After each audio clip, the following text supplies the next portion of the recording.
साथ मुख्यमंत्री भजनलाल शर्मा का आज का प्रस्तावित कार्यक्रम आंगनबाड़ी बहन सम्मान दिवस कार्यक्रम को संबोधित करेंगे। बिरला ऑडिटोरियम में 11 बजे से 1 बजे तक कार्यक्रम होना है। मुख्यमंत्री भजनलाल शर्मा द्वारा आंगनबाड़ी कार्यकर्ताओं से राखी बंधवाने का कार्यक्रम है। आंगनबाड़ी कार्यकर्ताओं और सहायिका बहनों को डीबीटी का हस्तांतरण भी किया जाएगा। आंगनबाड़ी कार्यकर्ताओं को प्रशस्ति पत्र का वितरण किया जाएगा। दूध युक्त बाल आहार का होगा शुभारंभ और इसी के साथ जो है कई कार्यक्रम आज होने वाले हैं मुख्यमंत्री भजनलाल शर्मा के। मुख्यमंत्री भजनलाल शर्मा वर्चुअली जुड़कर जिले के आंगनबाड़ी बहनों से संवाद भी करेंगे। जिला कलेक्टर कमर चौधरी सहित जनप्रतिनिधि इस दौरान मौजूद रहेंगे। तो देखिए कई कार्यक्रम आज मुख्यमंत्री भजनलाल शर्मा के रहने वाले हैं। आंगनबाड़ी बहन सम्मान दिवस कार्यक्रम को संबोधित करेंगे सीएम भजनलाल शर्मा। बिरला ऑडिटोरियम में 11 बजे से लेकर 1 बजे तक कार्यक्रम होना है। मुख्यमंत्री भजनलाल शर्मा द्वारा आंगनबाड़ी कार्यकर्ताओं से राखी बंधवाने का भी कार्यक्रम है। आंगनबाड़ी कार्यकर्ता और सहायिका बहनों को डीबीटी का हस्तांतरण करेंगे और साथ ही आंगनबाड़ी कार्यकर्ताओं को प्रशस्ति पत्र भी दिया जाएगा। दूध युक्त बाल आहार का शुभारंभ होगा और ज्यादा बातचीत के लिए हमारे पॉलिटिकल एडिटर लाल सिंह जी हमारे साथ जुड़ गए हैं। लाल सिंह जी, आज मुख्यमंत्री भजनलाल शर्मा के कई कार्यक्रम प्रस्तावित हैं। कितने बजे से इन कार्यक्रमों की शुरुआत हो जाएगी? क्या कुछ पूरा शेड्यूल रहने वाला है?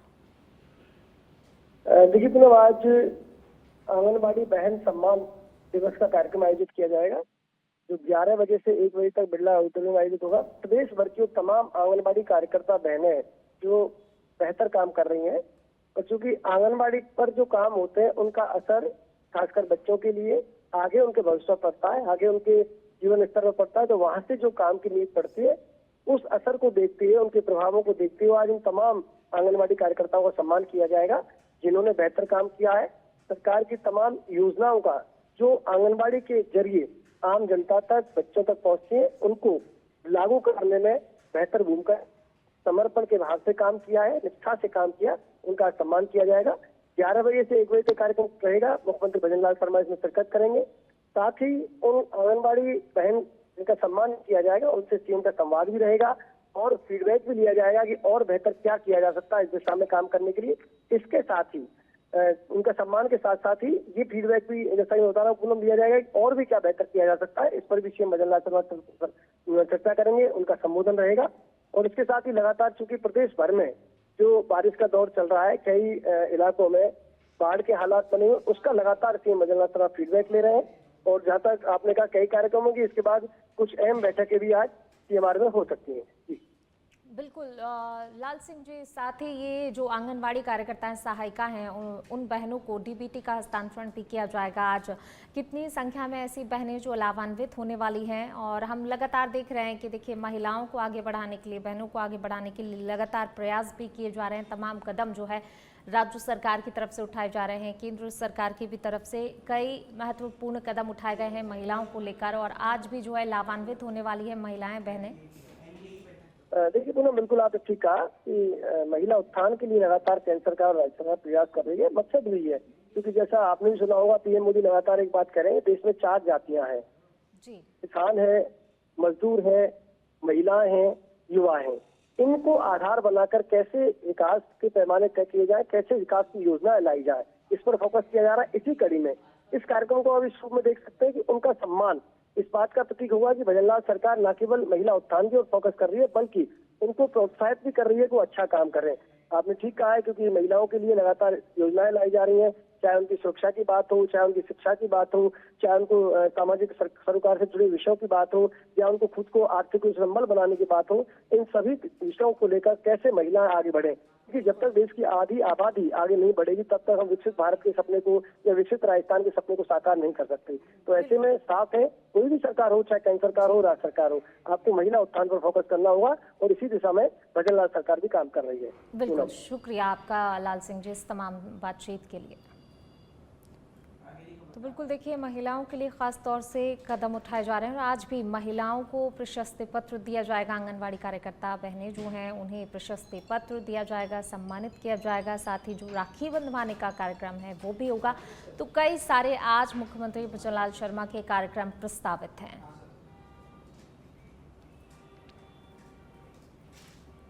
चलिए बढ़ेंगे आगे, बात करेंगे अगली खबर की। आज एनडीए संसदीय दल की बैठक आयोजित होनी है। सुबह 9:30 बजे का वक्त तय किया गया है जब ये महत्वपूर्ण बैठक होने जा रही है। एनडीए संसदीय दल की बैठक होगी। बैठक में एनडीए के सभी सांसद मौजूद रहेंगे। प्रधानमंत्री नरेंद्र मोदी इस बैठक को संबोधित करने वाले हैं। ऑपरेशन सिंदूर पर पीएम मोदी का सम्मान भी होगा। एनडीए की महत्वपूर्ण बैठक आज होने वाली है। प्रधानमंत्री नरेंद्र मोदी इस बैठक को संबोधित करेंगे और खास बात यह कि ऑपरेशन सिंदूर को लेकर जो है, ऑपरेशन सिंदूर पर प्रधानमंत्री नरेंद्र मोदी का सम्मान होगा। और ज्यादा जानकारी के लिए हमारे सहयोगी आकाश हमारे साथ जुड़ गए हैं। आकाश, आज एनडीए संसदीय दल की बैठक आयोजित होनी है, कितने बजे ये बैठक और क्या कुछ इस बैठक का एजेंडा रहने वाला है? जी देखिए, आज सुबह 9:30 बजे पार्लियामेंट की लाइब्रेरी के जीएमसी ऑडिटोरियम में, बाल योगी ऑडिटोरियम में एनडीए संसदीय दल की बैठक होने वाली है, जिसको लेकर कल ही भाजपा और तमाम सांसदों को सर्कुलर जारी कर दिया गया था। बैठक हालांकि देखा जाए तो पहले जो संसद के सत्र होते थे, जैसे इसके पहले जो सत्र हुआ था जनवरी से लेकर के मार्च तक के, उसमें बैठक होती थी हर मंगलवार, लेकिन लंबे समय से ये बैठक बंद थी।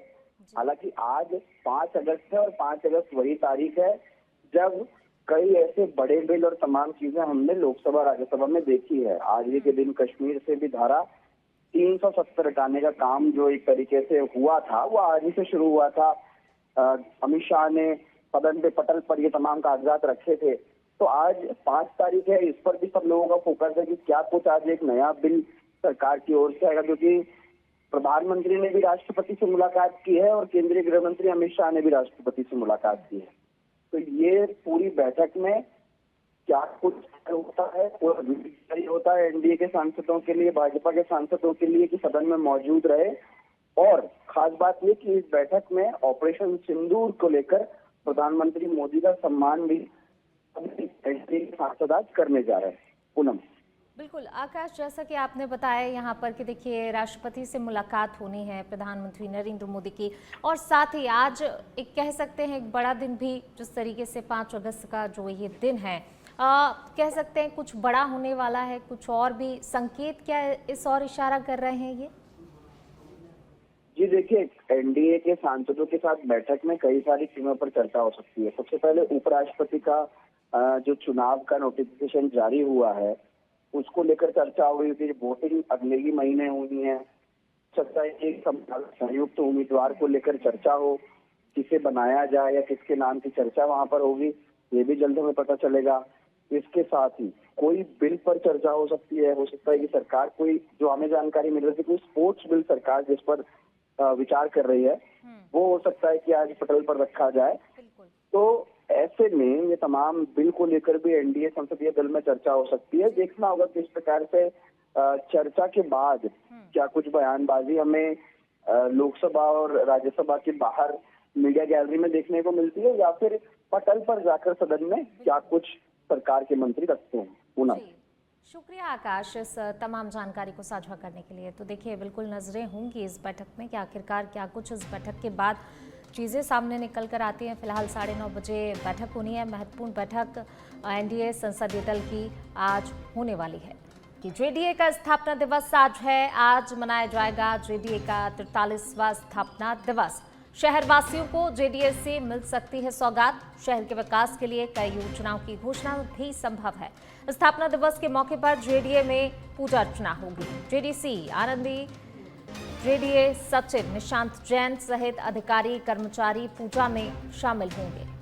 तो आज जेडीए का स्थापना दिवस है। तो देखिए पूजा इस अवसर पर की जाएगी। कई अधिकारी इस पूजा में शामिल होंगे। तो स्थापना दिवस के मौके पर जेडीए में पूजा अर्चना होगी। जयपुर से खबर आपको बता रहे हैं। छात्र संघ चुनाव बहाल करने की मांग को लेकर एनएसयूआई का प्रदर्शन। जयपुर के शहीद स्मारक पर प्रदर्शन होगा। शहीद स्मारक से किया जाएगा मुख्यमंत्री आवास का घेराव। एनएसयूआई के इस प्रदर्शन में पहुंचेंगे सचिन पायलट। एनएसयूआई के राष्ट्रीय अध्यक्ष वरुण चौधरी और प्रदेश प्रभारी अखिलेश भी शामिल होंगे। तो देखिए छात्र संघ चुनाव बहाल करने की मांग को लेकर लगातार हमने इससे पहले भी देखा, कई तस्वीरें देखी कि प्रदर्शन किए गए, आंदोलन किए गए, लेकिन छात्र संघ चुनाव पर कोई भी फैसला फिलहाल नहीं हो सका। एक बार फिर जो है एनएसयूआई प्रदर्शन करने वाली है। और ज्यादा बातचीत के लिए हमारे सहयोगी कुणाल हमारे साथ जुड़ रहे हैं। कुणाल, देखिए, छात्र संघ चुनाव बहाल करने की मांग लगातार जो है जोर पकड़ती जा रही है, लेकिन कहीं ना कहीं सुनवाई नहीं हुई। छात्र संघ चुनाव को लेकर कोई फैसला अभी तक नहीं हो सका और इसी के चलते आज एक बार फिर एनएसयूआई प्रदर्शन करने वाली है।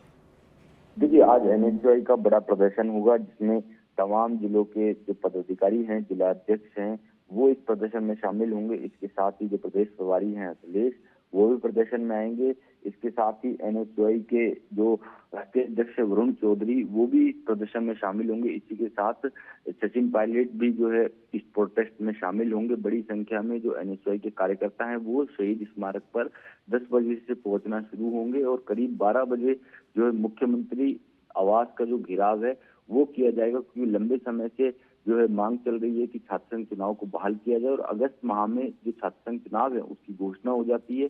ऐसे में अभी तक भी जो है घोषणा नहीं हुई। इसको देखते हुए एनएसयूआई ने छात्र संघ चुनाव बहाल करने की मांग को लेकर सरकार के खिलाफ मोर्चा खोल दिया और इसी क्रम में आज ये प्रदर्शन किया जा रहा है। बिल्कुल कुणाल, देखिए, जैसे कि सचिन पायलट भी इस प्रदर्शन में शामिल होने वाले हैं। कई वरिष्ठों का समर्थन इस प्रदर्शन को मिलने वाला है और साथ ही जैसा कि आपने जिक्र भी किया कि देखिए मुख्यमंत्री आवास का घेराव करने की तैयारी में भी है एनएसयूआई के जो छात्र हैं वो, और जो तमाम नेता भी इस प्रदर्शन में शामिल होने वाले। एक तरीके से कह सकते हैं कि अब ये बड़ा प्रदर्शन, बड़ा आंदोलन और साथ ही फिर सुरक्षा को लेकर क्या कुछ इंतजाम, क्योंकि पुलिस भी सतर्क होगी अब इस प्रदर्शन को लेकर। देखिए, क्योंकि जिस तरह से पुलिस के पास इनपुट है को लेकर उसके मद्देनजर जो है अतिरिक्त जाब्ता लगाया गया है। 3 थानों की जो पुलिस है वो उसको तैनात किया गया है। आपको बता दें कि 9 बजे से 3 बजे तक जो छात्र हैं वो इस प्रदर्शन में शामिल होंगे हर जिले से, क्योंकि जो एनएसयूआई के कार्यकर्ता हैं वो यहाँ पर पहुंच रहे हैं। इसके मद्देनजर विधायकपुरी, सोडाला और अशोकनगर थाना पुलिस से जो है अतिरिक्त जाब्ते को जो है मंगाया गया है और एडीसीपी जो साउथ है ललित शर्मा, उनके नेतृत्व में जो है जो सुरक्षा व्यवस्था है उसकी विशेष रूप से निगरानी यहाँ पर की जाएगी। जी, शुक्रिया कुणाल इस तमाम जानकारी को साझा करने के लिए।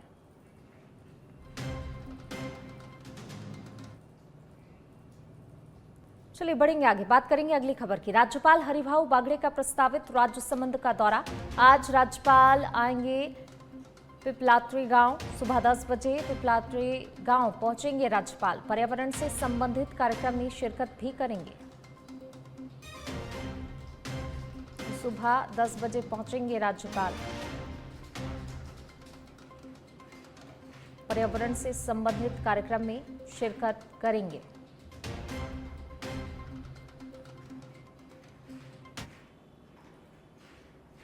और अब खबर जालौर जिले के सायला से है। जी हाँ, जहां एक चौंकाने वाला मामला सामने आया, जहां पर पंचायत समिति की प्रधान के फर्जी लेटर हेड का इस्तेमाल कर प्रशासनिक अधिकारियों के खिलाफ झूठी शिकायत भेजी गई। मामले में एक ठेकेदार के खिलाफ संगीन धाराओं में मुकदमा भी दर्ज हुआ। सायला पंचायत समिति की प्रधान डूमी देवी पुरोहित के लेटर हेड का गलत इस्तेमाल करना एक ठेकेदार को भारी पड़ा। आरोपी शौकत खान ने कार्यालय से चुपचाप प्रधान का लेटर हेड चुरा लिया और उस पर उनके स्कैन किए गए हस्ताक्षर चिपका दिए। इसके बाद आरोपी ने पंचायत समिति के सहायक लेखाधिकारी समेत कई अधिकारियों के खिलाफ झूठे आरोप लगाते हुए मुख्य सचिव राजस्थान सरकार को शिकायत भेज दी। लेकिन जब संबंधित अधिकारियों को शिकायत प्राप्त हुई और उन्होंने प्रधान से संपर्क किया, प्रधान ने तुरंत ही सायला थाने में रिपोर्ट दर्ज करवाई। पुलिस ने गंभीर धाराओं में प्रकरण दर्ज करते हुए मामले की जांच शुरू की। अब देखना होगा कि पुलिस जांच में और क्या कुछ खुलासे होते हैं और क्या इस फर्जीवाड़े के पीछे और भी लोग शामिल हैं।